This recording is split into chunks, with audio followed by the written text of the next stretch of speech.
Welcome to Mirror Domain's Movie News, your place for entertainment headlines. Today's movie news headlines includes Elijah Wood wanting to reboot or remake Nightmare on Elm Street and Children of the Corn? Really? That sounds interesting. The Book of Boba Fett has wrapped. The Book of Boba Fett. Okay, well that's cool. It's coming out this December. We'll pay attention for that. Ghostbusters Afterlife has some new images that we'll take a look at. It doesn't really spoil too much. And the Eyes of Tammy Faye official trailer is out today, guys. Jessica Chastain is unrecognizable. We'll talk about that. Guys, you're watching Mirror Domain's Movie News, your place for entertainment headlines. I'm going to give it to you as straight as I can. All of these movie news headlines can be found in timecodes in the description and comment section below and on that bar there on YouTube. So guys, with that being said, we're going to get right into the movie news stories today, starting off with Tammy Faye. So, The Eyes of Tammy Faye is a new trailer out today, and it's the official trailer. We saw these images last week, and I got to tell you, Jessica Chastain is fairly unrecognizable. The final shot just blew my mind. It blew my mind, and it looks like it's going to be a special kind of performance, definitely. I did a trailer reaction for it if you guys are interested in that. It'll be up on the channel. Right now, it's probably processing. It's pretty raw. It's raw just like these movie news segments as I'm learning OBS, but don't worry about that. It'll get better as time goes on. The Eyes of Tammy Faye, though, it did look pretty interesting. I got to tell you this, my initial thoughts of it, just thinking about it now, the performances look like spot on, and everybody's going to be talking about Jessica Chastain in this, which they should, but also Andrew Garfield looks like he's doing something interesting with his character, and Vincent D'Onofrio, the bad guy, or the protagonist, we'll call him that. He's also pretty good. Most people will recognize Vincent D'Onofrio as Kingpin from Daredevil, and he was obviously in Stanley Kubrick's Full Metal Jacket. Come on, guys, and Law and Order. Guys, come on. He's one of the best actors out there right now. But The Eyes of Tammy Faye. The Eyes of Tammy Faye. Did you see the trailer? Let me know in the comments below if you saw it. And did you see my trailer reaction? Hopefully it went well. I think I messed it up, but who cares? Let's continue on with some more movie news.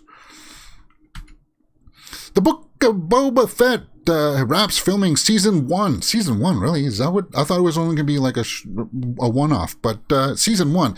Yeah, the series star Ming-Na has revealed from her social media that it's wrapped. And that's good news because it's coming out this December, guys. It's slated for December 17th, I think, or something like that, I remember. But if you go to her Twitter, she posted a whole bunch of pictures there that she's got some just some memorabilia and some logos for her character, Fennec. We'll blow up one of those right here, right now. The Book of Boba Fett series, season 0.1. Okay. Oh, wow. Fennec. Yeah, I really liked her. Now, she also posted this picture, too, of her looking at some of the stuff. Is that really her, though? I mean, come on, look how young she is. If that's how she is, she's like in her early 50s now. If that's how young she is, whew, she's aged beautifully. I mean, but come on, Ming-Na is just an overall beautiful woman to begin with. I'm just stunned by this because we know that Fennec and Boba Fett were there in Mandalorian season 2 and they were teamed up, and I'm thinking, guys, that's going to be a good pairing to see in the Book of Boba Fett that has wrapped. Are you guys looking forward to this? Obviously, now that it's wrapped, we can look forward to getting some marketing materials, so maybe a teaser hopefully soon, and maybe a trailer if it's going to be ramping up. Who knows? We'll see. But the Book of Boba Fett, I feel like that's going to be a series to watch because The Mandalorian was really cool, and I want to know what happened to Boba Fett after he crawled out of the Sarlacc. Hopefully, we'll see that. And now that he wants some retribution for that, he takes over Jabba's mantle.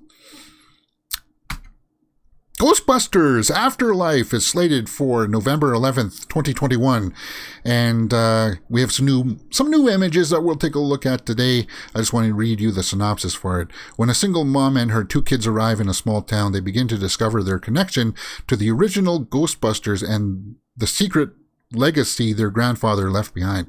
The secret legacy that their grandfather left behind. What could that be about? But it's directed by Jason Reitman, the son of Ivan Reitman, who directed the original Ghostbusters. So that's good. And this movie was originally slated to come out last summer. So, guys, let's just take a look at these images. Somebody was having like a Ghostbusters party, and they decided to reveal these new images, and they don't show much, guys. They really don't. Okay, there's the Ecto-1 parked at some house that's got a whole bunch of antennas on it. Okay, that's cool. Well, there's a new character.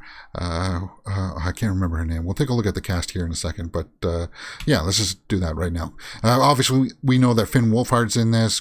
McKenna Grace, Carrie Coon, Sigourney Weaver, Bill Murray, Dan Aykroyd, Ernie Hudson are all coming back. That's fantastic news. I think most people will want to see the old cast over the new cast. But you know what? It is what it is. And Celeste O'Connor. Yeah, right. That's who it is. That's Celeste O'Connor right there in that photo. So, yeah, who else is in this? Annie Potts is coming back. And I thought that some other people were coming back too, but I guess not. At least not here in this.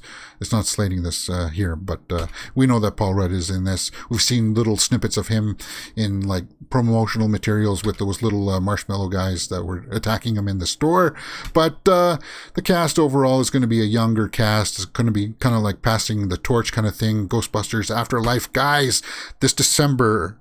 Or, yeah. No. Yes. No. Yes. November 11th. There we go. Ghostbusters, what do you think? Let me know in the comments below. Bill Skarsgård joins John Wick Chapter 4 cast. That's cool. Well, who's this Bill Skarsgård? You may recognize him as Pennywise the Clown in John Wick. Okay, well, I didn't know that, but that sounds interesting. It's a good casting. You know what?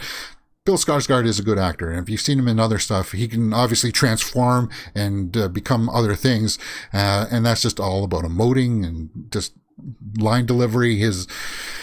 I don't know about his action qualities, but he may not have to do action for John Wick. He could just be like the menacing bad guy, or who knows? Because last week we reported that Donnie Yen had joined the John Wick 4 cast, and that's a cool casting. So this cast for John Wick is just growing and growing and growing. It's kind of reminiscent a little bit of how the Knives Out cast is kind of grown like that.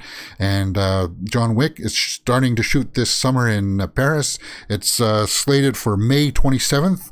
2022 is the release date for John Wick 4. I think the cast is rounding out rather nicely. So with that being said, let's wrap up some quick little news bits. Christine, a remake by Blumhouse. Okay, well, Christine was a Stephen King novel, and it had an earlier movie, but I'll look at that in a second. But Brian Fuller is directing, and I think he's also writing, isn't he? We'll have to take a look at the quote here in a second. But who is this Brian Fuller? There he is right there, guys. Do you recognize him? You don't need to know who he is, or what he looks like, at least, because I think he's a writer, and that's all he does. So, just in time for the 40th anniversary of Stephen King novel Christine, the film adaptation directed by John Carpenter, who did the original one. That's right, it was Carpenter. Huh. Wow.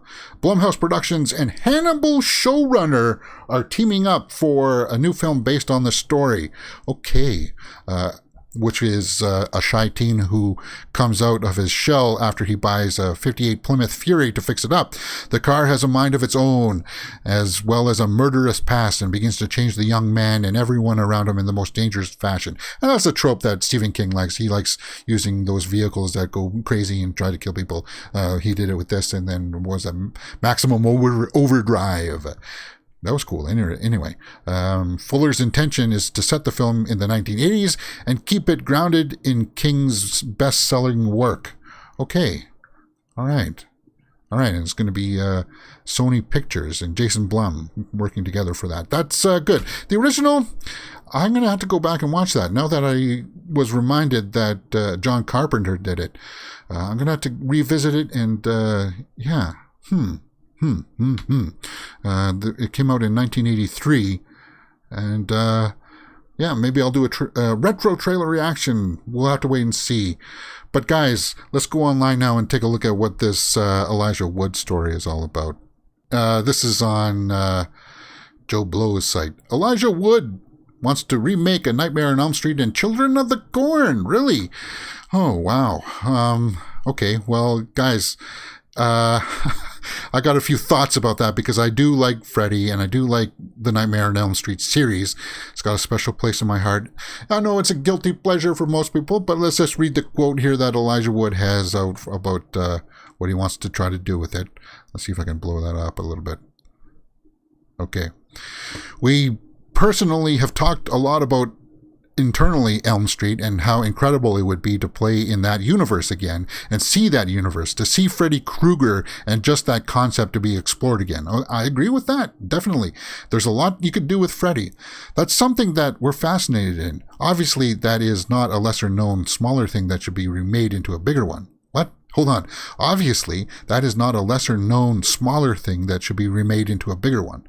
But another one that I feel is exciting, I know that there's already a remake out, but we still really love Children of the Corn. I feel like that would be an exciting thing to, from the ground up, taking it from the novel, not remaking the movie, but actually take the short story and flesh it out in an interesting way. So he wants to work with the short story for Children of the Corn and develop that instead of the movie that came out earlier. Okay, that's fine. But the Freddy stuff, there is a lot of stuff there that they can do with the Freddy stuff, guys. There is a lot of stuff that they can do with the Freddy stuff. And I just got to say that when it comes to Freddy, I don't want to know his... Well, we all know his origin story, that he killed a bunch of kids and then the parents wanted retribution. They burned him alive and stuff. And then he came back from hell. That's the story that we all need to know. That we all know. And that I don't need to know his psyche. I don't know why I need to know if he was abused as a kid. I don't need to know that. We don't want to see that. Freddy's just a bad dude. He's a bad guy who does a lot of killings and stuff like that and wants his revenge on the town of Springfield? I can't remember. Oh God, Springwood, right? Yeah, what did you think about that? A little Elijah Wood. Could he take it on? I think he could. It really depends on the take, as I said, if it's going to be good or not. I got high hopes for it, though. I got high hopes. So, guys, that's it for today. If you have any thoughts about these stories, let me know in the comments below and we'll talk about it. I know it's still a little bit rough around the edges, but I'm getting there and I'm ironing everything out. So with that being said, guys, you're watching Mirror Domains Movie News. If you've liked what you've seen, please hit that thumbs up button and subscribe right there.